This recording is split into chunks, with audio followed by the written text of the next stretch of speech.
China अपनी हरकतों से बाज नहीं आ रहा है। इस बार 13,000 फीट की ऊंचाई पर 300 चीनी घुसपैठियों को भारतीय सेना ने मारकर भगाया। नमस्कार, मैं सृजन स्वागत करता हूं कोको यूपीएससी के यूट्यूब चैनल पर आप सभी का। 1954 में पंडित जवाहरलाल नेहरू अक्साई चीन के मुद्दे पर चाइना गए थे। वापस आने के बाद भारत में नारा लगा, हिंदी चीनी भाई भाई। आज उन्हीं चीनी सैनिकों की लाठियों से हुई पिटाई। सोशल मीडिया रिपोर्ट्स की माने तो ये वीडियो सितंबर 2021 का है, लेकिन कल शाम को भारतीय सेना के लेफ्टिनेंट जनरल ईस्टर्न कमांड ने यह आधिकारिक पुष्टि की है कि अरुणाचल प्रदेश के तवांग क्षेत्र में 9 दिसंबर 2022 को दोनों सेनाओं के बीच में मुठभेड़ हुई। इसमें किसी भी भारतीय जवान को किसी भी प्रकार की हानि नहीं पहुंची है। मतलब पिछली बार जहां लाठियों डंडों से चीनियों का स्वागत किया गया था, इस बार लात घूंसों से उनका स्वागत किया गया है और 300 चीनी घुसपैठियों को भारतीय सेना ने अपने दमखम के साथ इस क्षेत्र से बाहर कर दिया है। यह क्षेत्र लाइन ऑफ एक्चुअल कंट्रोल के अंतर्गत आता है, LAC के अंतर्गत आता है। आइए समझते हैं ये LAC क्या है।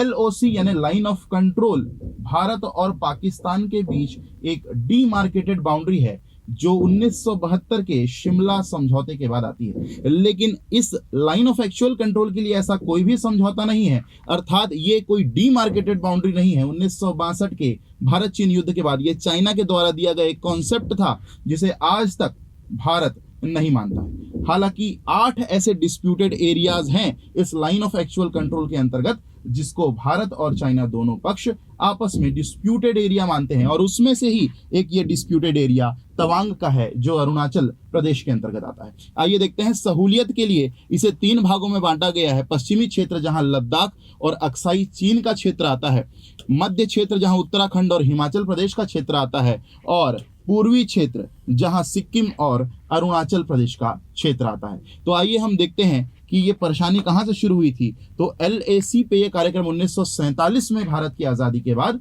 1950 में चीन ने एक बहुत लंबी रोड बनाई, लगभग 1000 किलोमीटर की, और इसके अंतर्गत जो 180 किलोमीटर की रोड आती थी वो भारत के अक्साई चीन के अंतर्गत आती थी, और जिसका पता भारत को बाद में चला, जिसके लिए नेहरू चाइना गए। 1960 में एक समझौता हुआ, लेकिन उस क्षेत्र में जल क्षेत्र यानी वाटरशेड एरिया आने के कारण किसी भी समझौते पर दोनों पक्ष नहीं पहुंच सके, और यह परिलक्षित हुआ 1962 में भारत चीन युद्ध के माध्यम से। 1967 के अंतर्गत सिक्किम का जो क्षेत्र है जो पूर्वी line of actual control LAC के अंतर्गत आता है, वहां पे नाथुला और छूला में छोटी छोटी मुठभेड़ हुई, लेकिन सबसे महत्वपूर्ण रहा 1968 से 2017 तक का समय, जहां चीनी सेना ने अपनी कायरता की पराकाष्ठा को पार कर दिया। 1975 में 4 भारतीय सैनिकों को 40 से ज्यादा चीनी सैनिकों ने घेर करके मार दिया। हमने इसका बदला लिया 2006 में, और 2013 से लेकर के 2014 के बीच इसी पूर्वी LAC के पास हमने एक नहर बनाई, लगभग 2013 से लेकर के 2014 तक। इसी जलन में जो चीन के घुसपैठिए थे, उन्होंने भूटान के पश्चिमी क्षेत्र डोकलाम में 2017 में वार किया, और डोकलाम के 2017 में वार करने के बाद चीनी सेना को यहाँ थोड़ी सी बढ़त मिली, जहाँ उन्होंने कुछ इंफ्रास्ट्रक्चर डेवलप कर लिया भूटान के पश्चिमी क्षेत्र में। याद रखिएगा इस क्षेत्र को, आगे हम इसको लिंक करेंगे। इसके बाद मई जून 2020 में एक बड़ी घटना हुई, गलवान घाटी, जो कि अक्साई चीन यानी लद्दाख के एरिया के आसपास आती है। गलवान घाटी के पेंगोंग झील के पास में यह घटना हुई, जहां हमारे 20 भारतीय जवान शहीद हुए।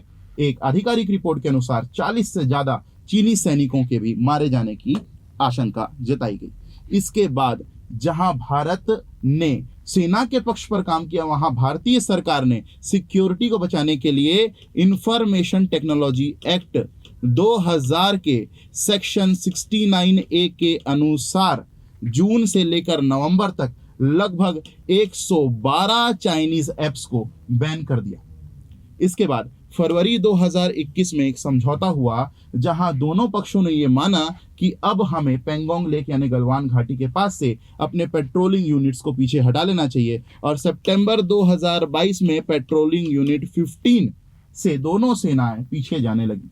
लेकिन ये चाइना है, ये लातों का भूत है, ये बातों से मानने वाला नहीं है। दिसंबर 2022 में फिर चाइना ने अपनी हरकत दिखाई और इस बार भूटान के पूर्वी क्षेत्र यानी अरुणाचल प्रदेश के तवांग क्षेत्र में घुसपैठ मचाने की कोशिश की, जिसे भारतीय सेना ने दमखम के साथ इन चीनी सैनिकों को खदेड़ दिया।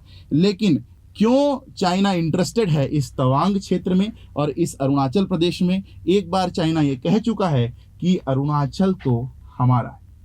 आगे देखेंगे हम कि अरुणाचल को वो क्यों अपना बनाना चाहता है, अरुणाचल को वो क्यों अपना कहना चाहता है, इसकी स्ट्रेटेजिक सिग्निफिकेंस क्या है, सामरिक दृष्टि से ये क्यों महत्वपूर्ण है, देखेंगे। सामरिक दृष्टि से यदि हम देखें तो ये जो तवांग का क्षेत्र है ये तिब्बत जो अभी चाइना के कंट्रोल में है और ब्रह्मपुत्र की घाटी के बीच में एक बैरियर का काम करता है और यही नॉर्थ ईस्ट का एंट्री पॉइंट है जहां चाइना अपनी एंट्री मारना चाहता है। यदि हम इसकी जियोपॉलिटिकल सिग्निफिकेंस देखें तो देखेंगे हम जियोपॉलिटिकल सिग्निफिकेंस के अंतर्गत कि ये जो भूटान के पूर्वी क्षेत्र में जो इलाका है, पश्चिमी क्षेत्र में डोकलाम के आसपास चाइना का थोड़ा सा कंट्रोल है और इसके पूर्वी क्षेत्र में भी कंट्रोल करने के बाद ये भूटान को 3 तरफ से घेरना चाहता है, ऊपर तिब्बत में, पश्चिमी क्षेत्र में डोकलाम में और पूर्वी क्षेत्र में यदि हम देखें तो तवांग क्षेत्र जो अरुणाचल प्रदेश का है वहां से भूटान को घेर पाएगा। और यहां से जो अरुणाचल प्रदेश जो उत्तर पूर्वी राज्यों में सबसे बड़ा राज्य है, जो नीचे में म्यांमार से, दक्षिण में म्यांमार से, ऊपर में तिब्बत से और पश्चिम में भूटान से कनेक्ट होता है, इसके ऊपर वो अपना कंट्रोल हासिल करना चाहता है।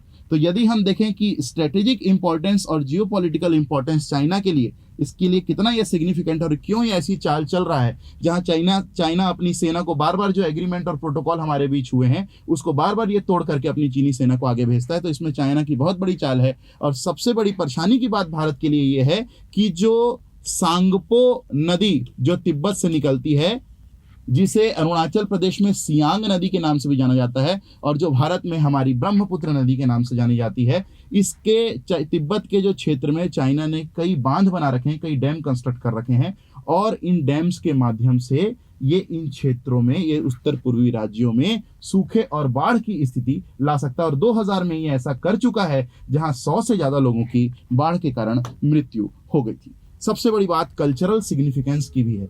चाइना कहता है कि जो तवांग मोनेस्ट्री है, जो कि विश्व की दूसरी सबसे बड़ी बुद्धिस्ट मोनेस्ट्री है, सबसे जो पहली बड़ी मोनेस्ट्री है वो लहासा में है तिब्बत में, दूसरी जो है तवांग मोनेस्ट्री है अरुणाचल प्रदेश में। तो यहां से चाइना अपना कनेक्शन दिखाता है और ये तवांग मोनेस्ट्री कल्चरली इसलिए भी सिग्निफिकेंट है क्योंकि 1959 में जब चाइना ने तिब्बत के ऊपर क्रैकडाउन किया था, जो दलाई लामा जो थे ये इसी तवांग मोनेस्ट्री के माध्यम से, इस तवांग मोनेस्ट्री में कुछ दिन रुके भी थे और इसी तवांग मोनेस्ट्री के माध्यम से दलाई लामा ने भारत में प्रवेश भी किया था, भारत में शरण भी ली थी दलाई लामा ने। और कल्चरली चाइना इसको सिग्निफिकेंट बताता है क्योंकि चाइना में जब सबसे ज़्यादा जो है बुद्धिस्ट रिलीजन का पालन किया जाता है। लेकिन इस अनुसार यदि देखें तो बुद्ध और बुद्धिज्म दोनों का जन्म भारत में हुआ था और इसलिए तवांग मोनेस्ट्री हमारी जितनी ज़्यादा है उतनी चाइना की नहीं। और हम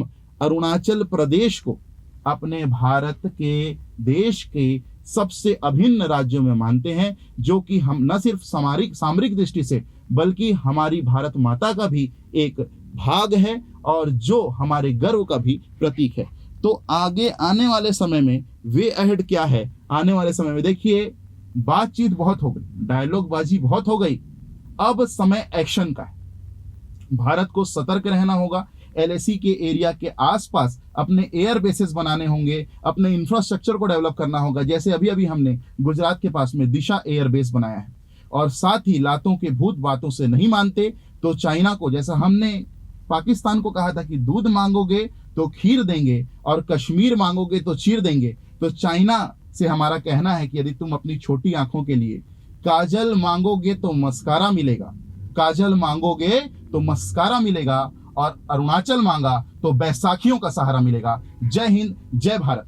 यदि आप भी भारतीय सेना के इस जज्बे को सलाम करते हैं तो इस वीडियो को ज्यादा से ज्यादा लोगों तक पहुंचाइए और ऐसी ही जानकारी के लिए हमारे चैनल से जुड़े रहिए। धन्यवाद। फिर से मैं कहता हूं, जय हिंद, जय भारत। धन्यवाद।